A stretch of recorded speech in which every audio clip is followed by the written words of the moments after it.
अस्सलामुअलैकुम, आप देख रहे हैं हो क्या रहा है। मैं हूं फैसल अब्बासी, मेरे साथ मौजूद हैं आरिफ निज़ामी साहब। बहुत शुक्रिया निज़ामी साहब आपका। आज के प्रोग्राम में हम जिक्र करेंगे जो इस वक्त की सबसे गर्म खबर है। कराची को आर्टिकल 149 के तहत जो उसके इंतज़ामी मामलात हैं वो वफाक के सुपुर्द करके अलहदा से इकाई तसव्वुर किया जाए। ये ताने बाने, ये कनाबें कहाँ से हिलती हैं, ये इससे पहले ये कब जिक्र होता रहा कि कराची को अलहदा इकाई बना दिया जाए। इससे पहले कराची को अलहदा सूबा बनाने की बात भी हुई। ये भी प्रोग्राम का हिस्सा है। कुछ हम बात करेंगे, जो चीफ़ इलेक्शन कमिश्नर हैं वो भी अब डट गए हैं बहुत से मामलात पे। लेकिन निज़ामी साहब, सबसे पहले पार्लिमानी साल का जो आज मुश्तरका सेशन था पहला, उससे सदर ममलिकत आरिफ अलवी साहब ने ख़िताब किया। आपकी नज़र में ये ख़िताब कैसा रहा, और दूसरी जानिब अपोजिशन का शोर शराबा भी कैसा रहा? शोर शराबा तो मुतवक्के था जी, और पहले ही देखें शाहजहां अब्बासी साहब ने कहा कि एक तो मुझे बहुत लेट मिला प्रोडक्शन ऑर्डर। उन्होंने ख़त लिखा जो स्पीकर को, खुला ख़त, उसमें उन्होंने उनको आईना दिखाया जी कि स्पीकर के तौर पे आपका फ़र्ज़ है कि ये नहीं कि आप शायद पिक एंड चूज़ करें कि फ़लाँ को तो प्रोडक्शन ऑर्डर कर दिए जाए, फ़लाँ के ना किए जाए। लेकिन जो बहुत सारे लोग हैं, मसलन PTM के दो हैं, दावर और वो दावड़ और दूसरे हैं, अभी जहन में उनका नाम भी आ जाता है। जी जी, उनको तो आपने बिल्कुल ही ताक़े नज़िया में रख दिया।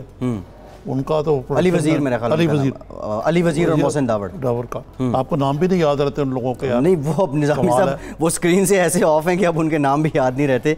Out of sight out of mind. जी जी। और लेकिन एक बात है कि जो सबसे बड़ी लेजिस्लेशन हुई थी फाटा को जम करने की, वो उन्हीं की जानिब से, अली वज़ीर साहब की जानिब से राना सलाउल्लाह का हाल है। जी जी। और आज वो जितने असीरान जमहूरियत हैं उनकी तस्वीरें ली हुई थी और खूब हंगामा कर रही।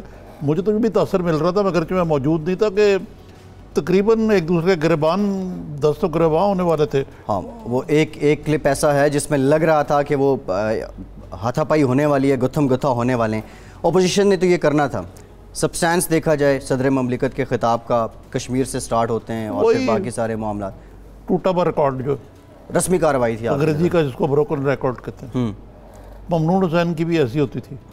अब वो वज़ीर आज़म की तारीफ व तौसीफ़ कर रहे हैं, रियासत मदीना की बात कर रहे हैं, दर्ज फरमा रहे हैं। तो हमारे लिए तो कोई नई बात नहीं। एक लेक्चर हमें कहा है ना उन्होंने कि मीडिया आज़ाद है और मीडिया मज़ीद ज़िम्मेदारी का मुज़ाहिरा करे। निज़ामी साहब, ये पार्लिमानी साल का पहला इजलास था, सदर ममलिकत का पहला ख़िताब था इस पार्लिमानी साल में। दूसरी जानिब कल अदालती साल की पहली स्पीच थी chief justice of Pakistan justice Asif Saeed Khosa की। जी बिल्कुल बिल्कुल।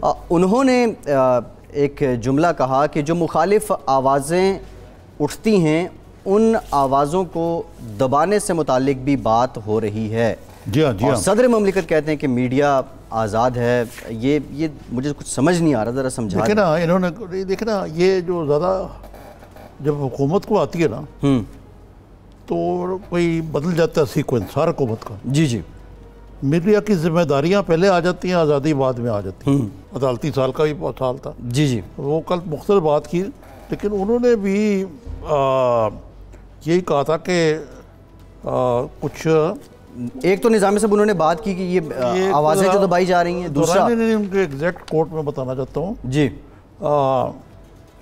उन्होंने कहा था कि पॉलिटिकल इंजीनियरिंग की बात की थी, सियासी मकासद के लिए इस्तेमाल किया जा रहा है, अदारों के मुकालमे की बात की थी। नहीं, उनके बारे में उन्होंने स्पेसिफिक बात की थी। निज़ामी साहब, उनकी स्पेसिफिक बात ये थी कि जो मुखालिफ आवाज़ें उठती हैं उन आवाज़ों को दबाने से मुतालिक भी अब बात हो रही है। बदएतमादी की बात नहीं, इतनी नहीं। उन्होंने बिल्कुल स्पेसिफिक बात की थी। उन्होंने कहा था कि मीडिया पर कदगन तशवीशनाक और मुआशरती तनाव जमहूरी के लिए खतरा है। मीडिया पे कदगन जी। कदगन का मतलब क्या होता है? कदगन का मतलब निज़ामी साहब ठप, पाबंदी। तो सदर साहब को हरा ही हरा नज़र आ रहा है। बात यह है कि आपको मालूम है ना कि ये तकरीर जो होती है प्रेसिडेंट की, जी जी, ये लिखी प्राइम मिनिस्टर हाउस में जाती है और पढ़ते हुए हैं। वैसे आसिफ जरदारी की तकरीरें तो मुख्तलिफ होती थी निज़ामी साहब। आसिफ जरदारी तो खुद सदर थे ना उस वक्त। प्राइम मिनिस्टर की तकरीर जो है वो ये भी तो खुद सदर है। प्राइम मिनिस्टर को कहते थे कि भाई ये डालो उसमें, हाँ आप डाल के मुझे भेजो तो मैं करता हूँ। उस वक्त प्राइम मिनिस्टर की तकरीर रस्मी लगती थी, खाना पूरी लगती थी। अब देखिए ना, ये अभी आपने बड़ी अच्छी बात की है। जो जमहूरियत की माँ है वो तो बरतानिया है। जी, वो बोरिस जॉनसन एक समरी ले गए उनके पास के पार्लियामेंट प्रोरोग कर दे। जी जी, उन्होंने 5 हफ्ते के लिए प्रोरोग करी ताकि नो एग्जिट ब्रेक्सिट के बहस से निकल जाए। जी जी, उसमें बड़ा हंगामा हो गया। वो भी बात अदालतों में गई। जब वो हाई कोर्ट में गई उनके तो उधर अदलिया ने कहा कि जनाब ये सियासी मामला है, हम इसको किराया नहीं देंगे। लेकिन स्कॉटलैंड के कोर्ट ने, हाई कोर्ट ने 3 रुकनी बेंच ने यूनानिमस फैसला दे दिया कि ये जो मेलेफाइड है इनका, और इन्होंने मलका का जो जमहूरियत का जो ट्रेडिशन है, इस्तेकाक है, उसको रिप्रोडिसाइज करने की कोशिश की है, गलत किस्म की समरी। जी जी, अपने मकासद के लिए। ये नहीं वहाँ जो ब्रिटिश की कॉन्स्टिट्यूशनल ट्रेडिशन रिटर्न आई तो उसको किया। इसी तरह ये अब तोते की तरह पढ़ी जा रहे हैं जी जी, कि भाई बड़ा मीडिया आज़ाद है। कहाँ आज़ाद है मुझे बताएं। निज़ामी साहब बहुत से मामलात हैं। नहीं, ये जो चीफ जस्टिस है, जी जी, इन्होंने जो बात की चीफ जस्टिस साहब, फाजल चीफ जस्टिस साहब ने, ये इस पर गौर करने वाली बात है। निज़ामी साहब अज़खुद नोटिस की भी तो बात उन्होंने की है। अज़खुद नोटिस की भी तो बात उन्होंने की है। उन्होंने एक और बात की है।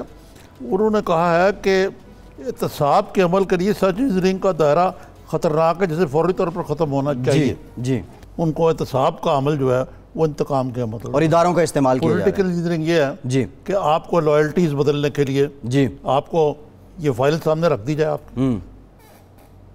आईना दिखाया जाए, थाने जाना है या हुक्मरान जमात में जाना है, वजीर बनना। जी जी, ये है बिल्कुल बिल्कुल ठीक है। लेकिन अब बात ये है, जो असल बात है कि चीफ जस्टिस साहब ने एक बड़ी बात की है जी कि यार माजी में पहले क्रिटिसिज्म होता था कि सुओ मोटो नोटिस, यानी क्या कहते हैं उर्दू में उसको, ये अज़खुद नोटिस।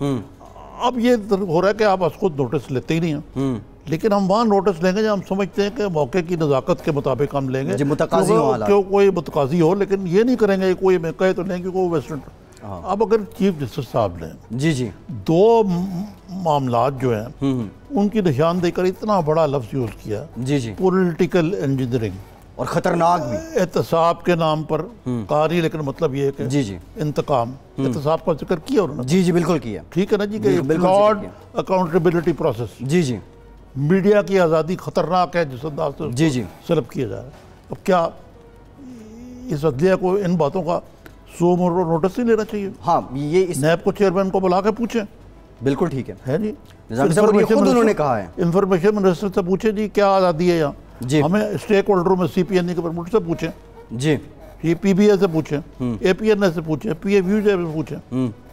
बिल्कुल ठीक है निज़ामी साहब। और ये खुद जो मामला उन्होंने कहा है उस बात की भी तायद है कि किसी के कहने पर उन्होंने खुद बात कर दी है। एक बात कही थी जी, देखें लच्छेदार तकरीरें कर देना जी, लेकिन जो वॉक द टॉक है ना, यानी कि मामलात जो कहे जाए उन पर बोलो। मसलन आज भी रियासत मदीना, जी जी, वो भाई कायदे आज़म की कल बरसी थी। जी जी, आप कायदे आज़म का पाकिस्तान बना दें इसको, तो वो रियासत मदीना से कोई कमतर तो नहीं होगा ना। बिल्कुल ऐसे है, ठीक है ना। लेकिन बातें करते हैं हम कि जी वो पाकिस्तान में 11 सितंबर की जो तकरीर है कायदे आज़म की, जी जी, कि जी कोई अपनी मस्जिदों में जाना चाहे, 11 अगस्त मंदिरों में जाना चाहे, 11 अगस्त 1947 वो जाना चाहे, और भाई ये तो बात आसान है। जी जी, ये करना कितना मुश्किल है, आपको पता ही है क्या हालात है। बिल्कुल ठीक है निज़ामी साहब, आप बिल्कुल ठीक बात कर रहे हैं। खैर मीडिया की आज़ादी से मुतालिक वो फिरदौस आशिक अवान साहिबा ने एक जो लेटेस्ट मामला चल रहा है उसको लेके फरमाया कि मीडिया ने इस मामले को कराची में आर्टिकल 149 के निफाज से मुतालिक तोड़ मरोड़ के पेश किया है। सियाक़ो सबाक़ से हट के फाजिल वफाकी वज़ीर जनाब फ़रोग़ नसीम साहब का जो बयान है उसको पेश किया है। पहले तरह हम देख लेते हैं 194 के बारे में आप जी 149(4) के बारे में। जी बिल्कुल, ये पहले हम देख लेते हैं जो फ़रोग़ नसीम साहब है उन्होंने क्या कहा, और उसके बाद जो दीगर स्टेक होल्डर्स हैं वो इस मामले पे क्या कह रहे हैं, फिर आके बात करते हैं। अगर ये 149 जो है ये फेडरल गवर्नमेंट पहले दिन इसका इस्तेमाल कर लेती तो फिर उस पर ये फ्लैग आता है कि देखिए आपने तो दरअसल जो प्रोविंशियल ऑटोनॉमी है उस पर आप आ गए हैं।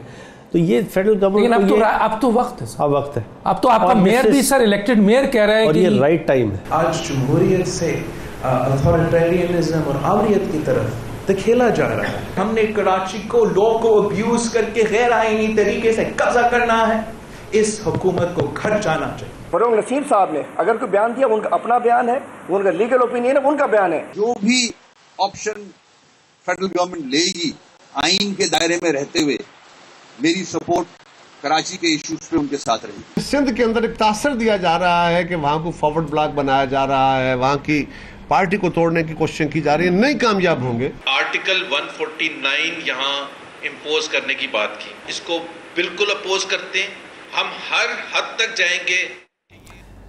फ़रोग नसीम साहब की बात भी आपने सुनी, बिलावल साहब और दीगर जो मुताल्लिका लोग हैं वो भी इस पे उन्होंने बात की। लेकिन निज़ामी साहब, मेरा ख्याल फिरदौस आशिक अवान साहिबा को ये क्लिप हम व्हाट्सएप भी कर देंगे, उन्हें कहेंगे कि ये ज़रा आप फिर से देख लें, कितना तोड़ मरोड़ के पेश किया है हमने, हमारे चैनल ने, दीगर मीडिया हाउसेज़ ने।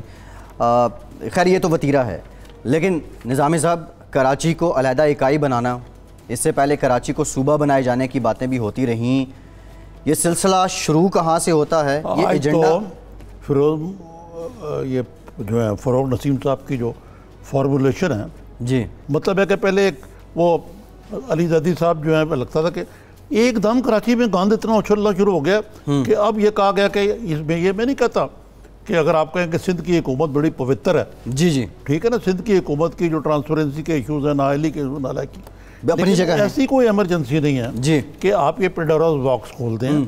इसकी वजह यह है कि जो कराची को एक अलग इकाई बनाना जी, ये उसका ही हिस्सा है और ये कोई ऐसी बात नहीं जो अनहोनी मेरे लिए।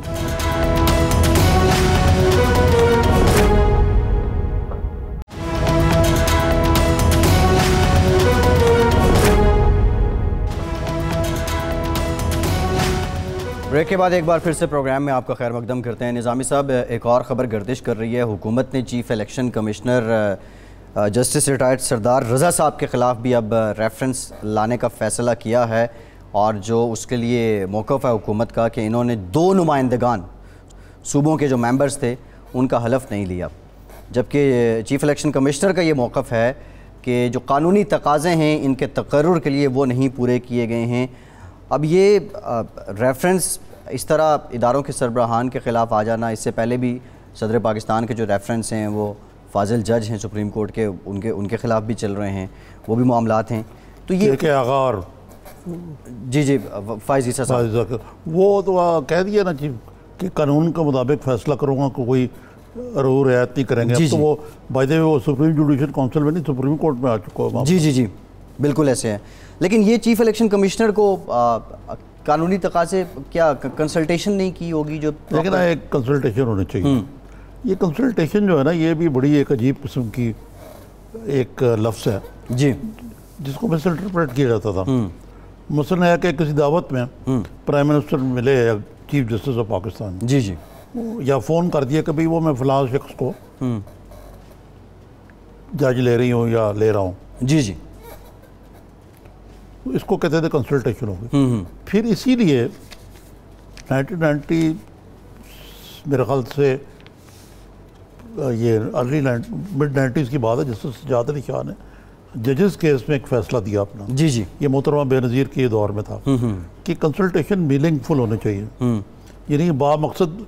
उसके बाद ऐसे था कि बाकायदा फ़ाइल चलती थी, आपको बाकायदा बात होती थी। जी जी, और फिर वो अपोजिशन भी थी, हुकूमत भी थी इसमें। नहीं, ये जज के लिए कंसल्टेशन होनी चाहिए between the government and the judiciary. ठीक है, ठीक हो गया। नहीं, ये तो ये हो गया। नहीं, मैं इलेक्शन कमीशन की बात कर रहा हूँ। इलेक्शन कमीशन का ये है कि इसमें अपोजिशन और हुकूमत के दरमियान जी जी कंसल्टेशन होनी चाहिए, चले मीनिंगफुल भी नहीं और कंसल्टेशन होनी चाहिए। जी जी, यहाँ तो आपको मालूम है, जैसे मैंने कल अर्ज़ किया था कि जहाँ एक दूसरे से हाथ मिलाने को तैयार नहीं, अपनी तौहीन समझते हैं। जी जी, अब प्रॉब्लम यह है, जो बुनियादी तौर पे एक प्रॉब्लम पैदा हो गया, ठीक, ये वही प्रॉब्लम है जो लेट 80s और 90s में पीपल्स पार्टी और नून लीग का था कि आपस में बिल्कुल ही ब्रेक डाउन था। फिर उसके बाद COD बनी 18th अमेंडमेंट के तहत।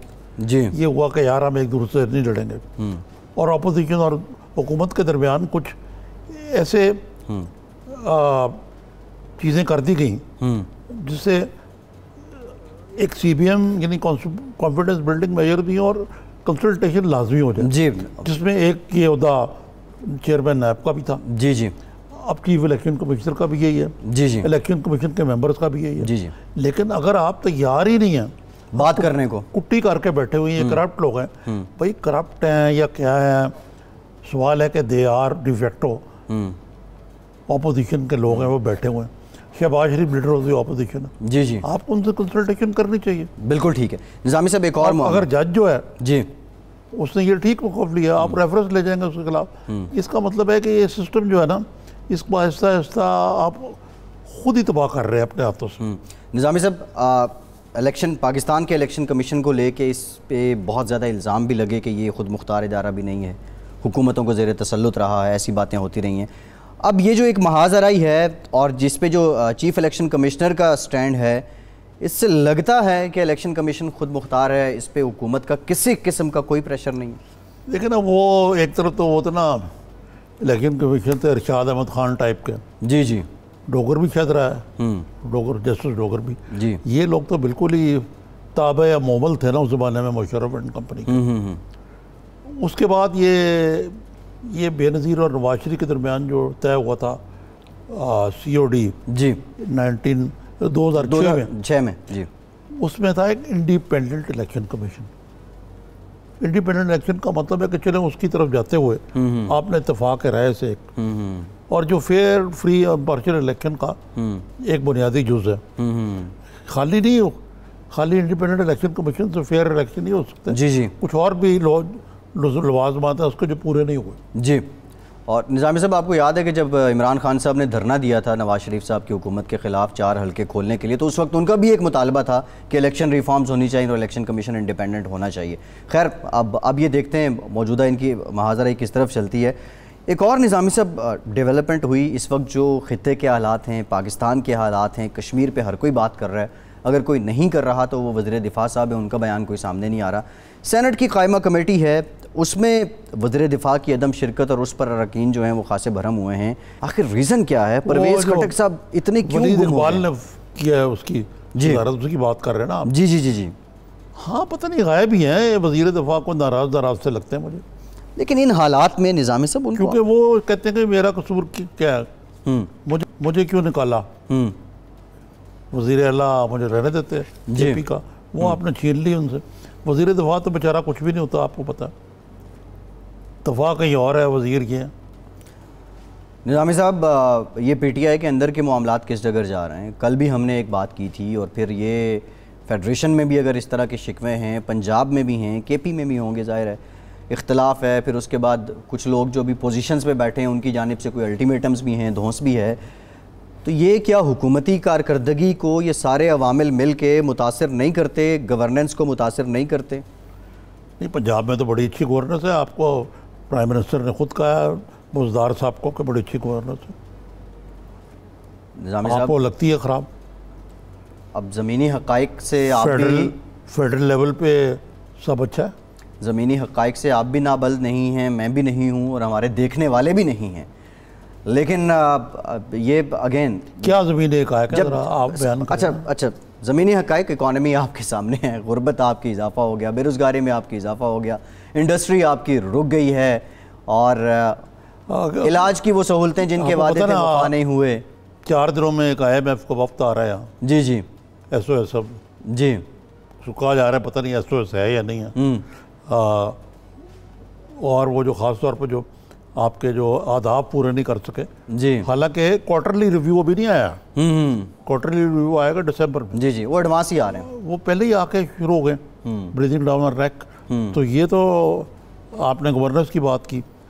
हाँ, पंजाब में भी मसला ये है कि एक तो वो कभी शहबाज गुल साहब से गिल साहब से पूछे, गुल तो फूल को कहते हैं, गिल वो फूल ही है हमारे लिए कि भाई ये कौन लोग हैं जो कहते हैं कि PTI से वो फारिग हो जाए अगर वो उन्होंने वज़ीर आला के ख़िलाफ़, वज़ीर आला की शक्ल जिसको नहीं पसंद वो PTI छोड़ दे, ये उनके अल्फाज थे, क्लियरली अल्टीमेटम था भाई। लेकिन गिल साहब तो अभी खैर अमेरिका से हैं, उनको ये देखना चाहिए कि PTI में लोग 22-23 साल से भी हैं जो रियल पॉलिटिकल वर्कर हैं, जिनकी पॉलिटिकल स्ट्रगल भी है।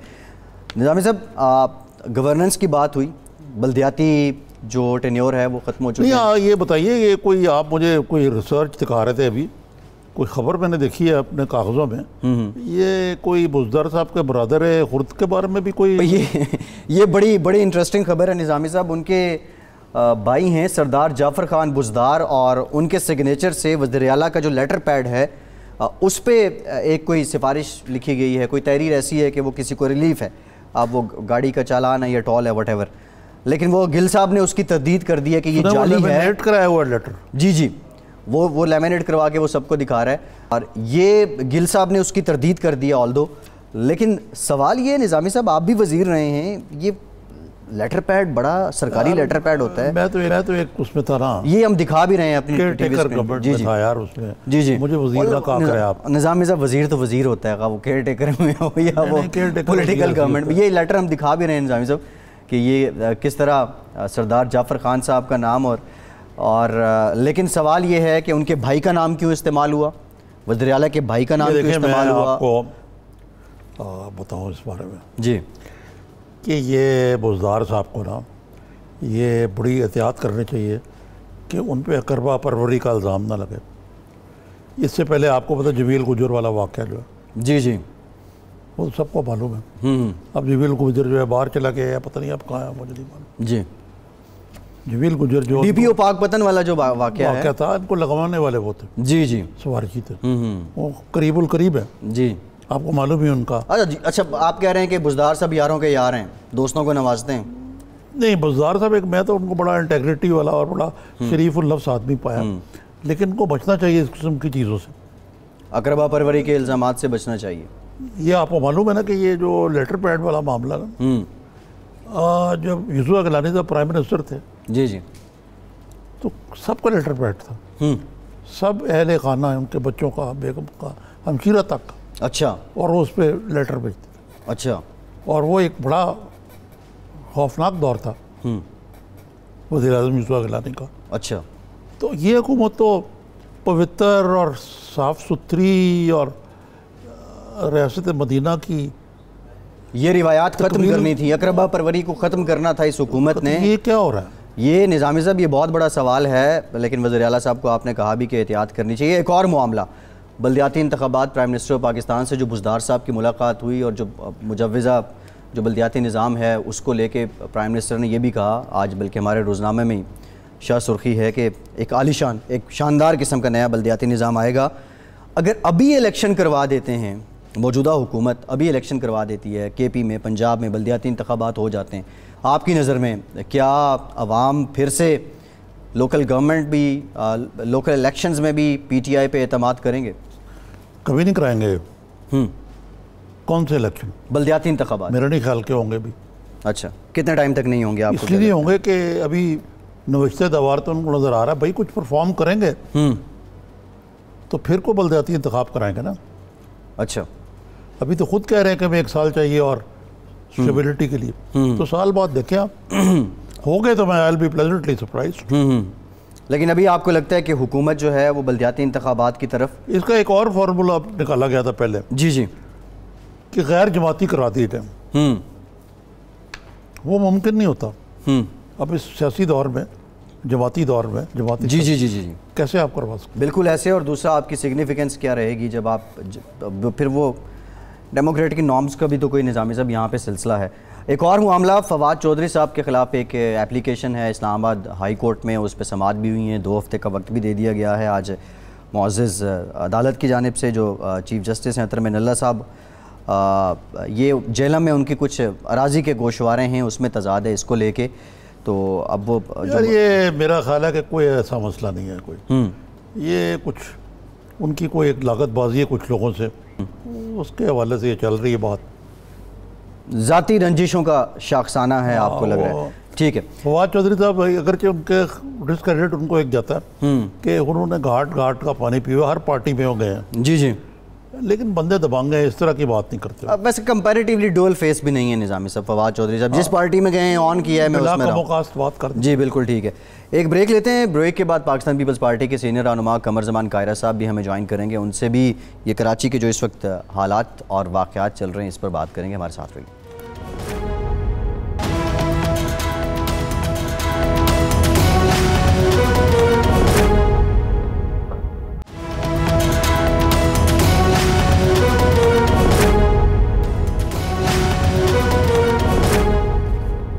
ब्रेक के बाद एक बार फिर से आपको प्रोग्राम में खुशामदीद कहते हैं। निज़ामी साहब, कायरा साहब अभी कुछ देर में ज्वाइन करते हैं, उनसे भी गुफ्तगू करते हैं। निज़ामी साहब, एक और मामला, अगर ये जो आर्टिकल की बात की जा रही है अगर ऐसा हो जाता है, आप नहीं समझते वफाकी हुकूमत के लिए और मुश्किल हो जाएगी और एक नई बहस, एक नई सियासी जंग का आगाज़ हो जाएगा? क्योंकि 11-12 सालों से तो सिंध में हुकूमत पीपल्स पार्टी की है। मैं अगर मशवरा दूँ मुफ्त जी, वो ये यार, आप गवर्नेंस को ठीक करें अपनी जी। आप कराची का गंद जो है वो साफ़ करना चाहिए, प्रायोरिटाइज भी करें उसको। सबसे पहले तो जो गंद हमारी इकॉनमी में है उसको तो ठीक करें ना। बिल्कुल ठीक है। कायरा साहब, कमर ज़मान कायरा साहब हमारे साथ मौजूद हैं। बहुत शुक्रिया कायरा साहब, आपने हमें ज्वाइन किया। जी निज़ामी साहब। जी कायरा साहब, कैसे मिजाज हैं? खैरियत सर, मैं बड़ा माजरत खा हूँ, मैं लेट हो गया आपके प्रोग्राम में। कोई बात नहीं जी। अच्छा ये बताइए कि ये फ़रोग नसीम साहब की जो धमकी है या गिदड़ बपकी कह लें, ये किस हद तक सीरियस है और इसके क्या मुराकात हैं? आरिफ साहब, इसको दो एंगल से देखने की ज़रूरत है। एक तो ये कि ये मौजूदा हुकूमत जो है ये आइन और कानून और जो डेमोक्रेटिक वैल्यूज़ और नॉर्म्स हैं उस पर चलने की कायल नहीं है। हम पहले दिन से, जब से ये गवर्नमेंट आई है, इनको बार बार याद करा रहे हैं कि भाई पाकिस्तान एक फेडरेशन है, इसको एक सेंट्रस्ट रियासत के तौर पे नहीं चलाया जा सकता। जब जब यहाँ कोशिश की गई है कि हमने इसको अथॉरिटेरियन स्टेट या सेंट्रस्ट स्टेट के तौर पे चलाया, पाकिस्तान उलझनों का शिकार हुआ, मसाइल का शिकार हुआ है। और लेकिन ये मामला इनको समझ नहीं आता, ये बिल्कुल फाशिज्म के तौर पे इस मुल्क को चलाना चाहते हैं। ये आए तो इलेक्शंस के ज़रिए हैं, जैसे भी लाए गए, लेकिन उसके बाद ना इनके सामने कानून की कोई वैल्यू है, ना आइन की कोई वैल्यू है, ना असम्बलियों का कोई एहतराम है, ना जो डेमोक्रेटिक वैल्यूज़ हैं उसको। सो अब इशू ये है कि MKM हमेशा से ये ख्वाब देखती रही कि सिंध को अलग किया जाए, सिंध से कराची को। अब वैसे तो कुछ हो नहीं सका। अब उन्होंने ये किसके पीछे ख्वाब उनका नज़र आता है कि शायद इस तरह कोई काम बने। लेकिन आरिफ साहब, वो उस आर्टिकल में बड़ा वाज़े तौर पे लिखा है कि मरकज़ जो है वो सूबों को हदायत दे सकता है लॉ एंड ऑर्डर की सूरत हाल जैसा माजी में कभी था, और उसमें बाकायदा फेडरल गवर्नमेंट और प्रोविंशियल गवर्नमेंट ने मिलकर उसके खिलाफ ऑपरेशन किए। जी हाँ जी, मैं जिक्र किया। या सूबे के माली मामलात जी, या माली मामलात इतने ख़राब हो जाएं या उसमें कोई क्राइसिस आ जाए तो उस पर वो डायरेक्शन दे सकते हैं, क्योंकि माली मामलात भी ऐसे होते हैं जिसका फेडरल बजट से ताल्लुक होता है। जो रेवेन्यू रिसीट्स होती है, एक्सपेंडिचर होता है, वो अल्टीमेटली सूबे का और मरकज़ का मिल के चलता सारा, तो उसके ऊपर इंस्ट्रक्शन दे सकता है या कोई गाइडेंस दे सकता है। उसको डायरेक्टली एडमिनिस्ट्रेटिव कंट्रोल में तो नहीं ले सकता। ये तो पता नहीं उन्होंने बेर वक्त की रागनी और कहाँ से ये, हालांकि बड़े समझदार आदमी हैं फ़रोग नसीम साहब, बड़े सीजन्ड वकील हैं, लेकिन ये इसके ऊपर उनका शायद तसव्वुर जो है वो MKM का तसव्वुर ज़्यादा है। और पीपल्स पार्टी की गवर्नमेंट को कमज़ोर करने के लिए, डिसलॉज करने के लिए जिस तरह के कई तरह ख्वाब देखे जा रहे हैं या ख़बरें फैलाई जा रही हैं उसके अंदर, वरना अगर मरकज़ ने कोई करना ही है, मरकज़ अगर सीरियस है सिंध को सपोर्ट करने में तो, या कराची को सपोर्ट करने में, तो जो कराची पैकेज का ऐलान किया गया उसके पैसे कराची को दे। वो लोकल गवर्नमेंट कह रही है कि हमें पैसे दे, जो प्रोविंशियल गवर्नमेंट कह रही है वो पैसे दे, और फ़रोग नसीम साहब की अपनी जमात की लोकल गवर्नमेंट है उसको पैसे दे ले। वहाँ पहले ज़रा गौर कीजिए कि वहाँ गवर्नर की क़यादत में फेडरल गवर्नमेंट डायरेक्टली ना प्रोविंशियल गवर्नमेंट को एंगेज कर रही है ना लोकल गवर्नमेंट को, और एक मावरा इदारा बना के वो पैकेज का काम शुरू करा रखा है। इसलिए उस शहर का कोई सिमत नहीं बन रही। एक जमात की लोकल गवर्नमेंट है, एक की प्रोविंशियल गवर्नमेंट है, फेडरल गवर्नमेंट उससे बियॉन्ड बैठी हुई है।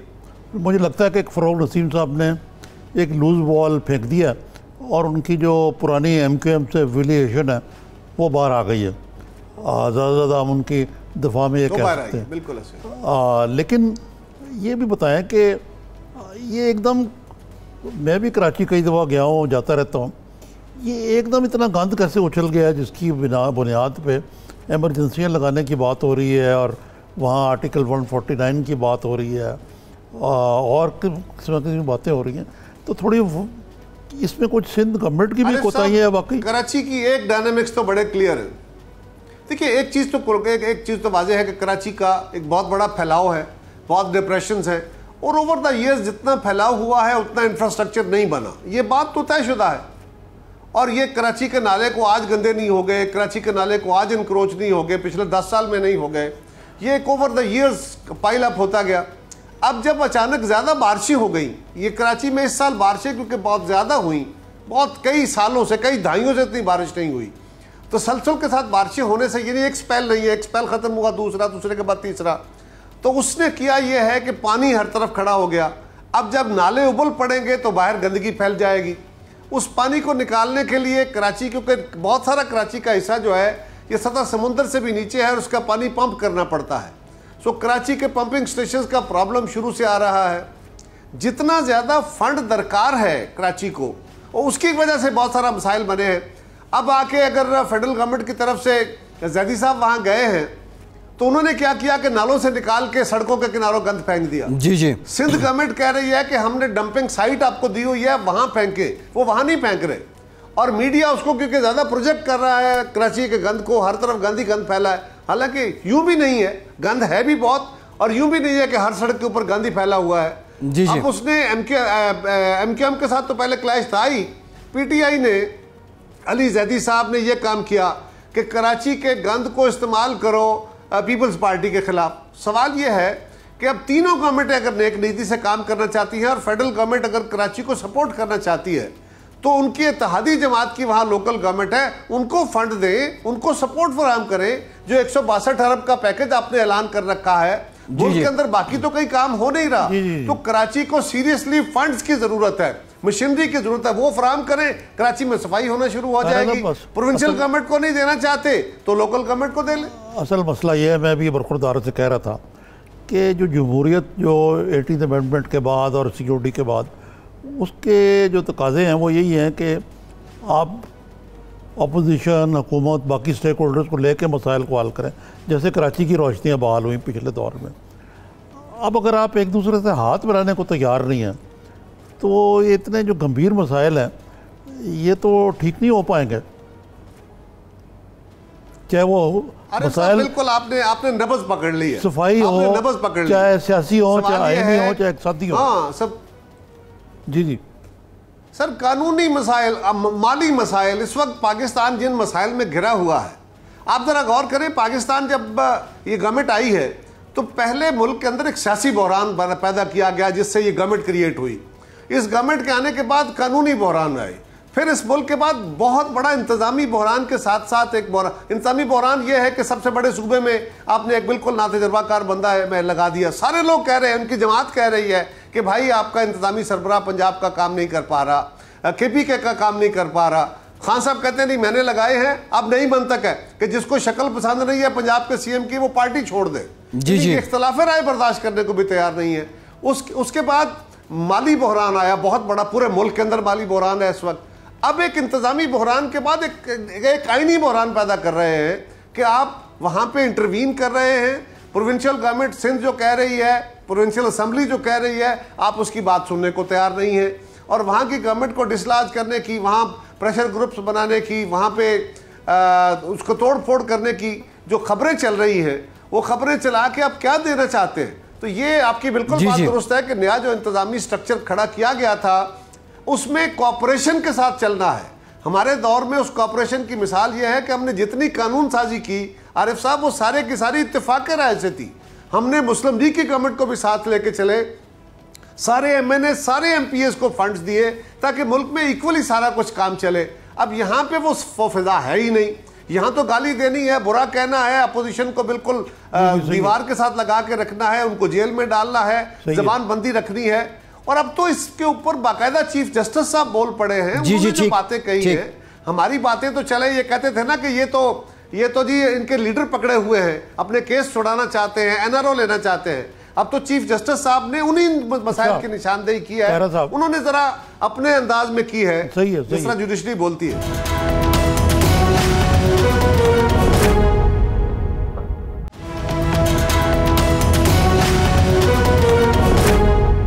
मौलाना फजल रहमान के धरने से एक तरफ तो आप सरफ नज़र बरत रहे हैं, कह रहे हैं कि हम अखलाकी हिमायत करेंगे, एक तरफ आप हुकूमत गिराने की बात कर रहे हैं, कह रहे हैं कि जनाब हम तो ये हुकूमत जो है आमरीत की तरफ जा रही है, इसको डिसलॉज करना पड़ेगा। तो ये बताइए कायरा साहब, ये क्या पॉलिसी है पीपल्स पार्टी की कि हज़रत शेख का कदम यूँ भी है और यूँ भी है? देखिए आरिफ साहब, एक चीज़ है कि हमें सूट क्या करता है। एक तो वो होता है नॉर्मली लोग पाकिस्तान के अंदर सूटेबिलिटी पे पॉलिटिक्स करते रहे, जो उनको सूट करता है इक़्तिदार में आने के लिए, वो अच्छा है, बुरा है, कानूनी है, गैर कानूनी है, वो रास्ते इख्तियार करते रहे। पीपल्स पार्टी का मौक़िफ़ ये है कि एक तो हम गलत स्लोगन से, गलत वादों से नहीं चलेंगे। दूसरा हमारा इशू ये है कि हम कोई ऐसा इक़दाम नहीं उठाना चाहते जिससे डेमोक्रेटिक प्रोसेस डीरेल हो जाए, जिससे डेडलॉक आके कोई तीसरी कुव्वत जो है, जिस तरह माजी में होता रहा, हम उसको अवॉइड करना चाहते हैं। हम better governance and better democracy की बात कर रहे हैं। हम डेमोक्रेसी डिरेल करने से अवॉइड कर रहे हैं। अगर कल हम इमरान खान साहब को या ताहिरुल कादरी साहब को कहते थे कि आपने जो लॉकडाउन किया है ये गलत, एहतजाज आपका हक है, कीजिए, हुकूमत के खिलाफ प्रोटेस्ट कीजिए, जलसे कीजिए, जुलूस कीजिए, रैलीज कीजिए, लेकिन लॉकडाउन ना कीजिए। आज अगर हमारा कोई साथी कर रहा है तो हम उसको कैसे सपोर्ट कर सकते हैं? हाँ, मौलाना के प्रिंसिपल मौक़िफ़ के हम साथ हैं, वे फॉरवर्ड के तो ऊपर हमारा इख्तिलाफ है राय। ठीक है, अच्छा, यानी आप मौलाना को पकड़ना भी नहीं चाह रहे और छोड़ना भी नहीं चाह रहे। जो गलत स्लोगन की आपने बात की है कायरा साहब, क्या जो मौलाना पे इस वक्त उनके मुखालिफ इल्ज़ाम लगा रहे हैं कि वो मजहबी कार्ड को इस्तेमाल कर रहे हैं, यही वजह तो नहीं कि पीपल्स पार्टी यहाँ से कुछ राह फरार इख्तियार कर रही है कि आप धरने में नहीं आ रहे?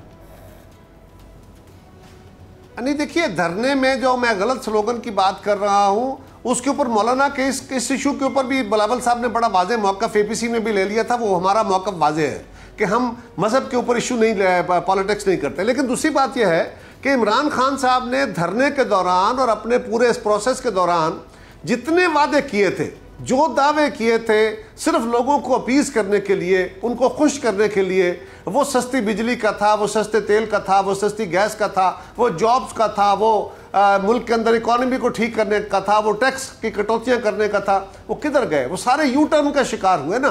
तो ये काम कि कल हम ऐसे वादे करें जो आज लोगों को खुश खुश लगे और कल हम उससे यू टर्न ले लें, ये पीपल्स पार्टी की पॉलिसी नहीं है। हम वो वादे करते हैं जिनको डिलीवर करने की हम कोशिश भी करते हैं, डिलीवर भी करते हैं। क्या पार्लियामेंट के अंदर ही प्ले कार्ड्स उठा के एहतजाज होगा हमारी, या कोई पब्लिक डिमॉन्स्ट्रेशन कोई गलियों में?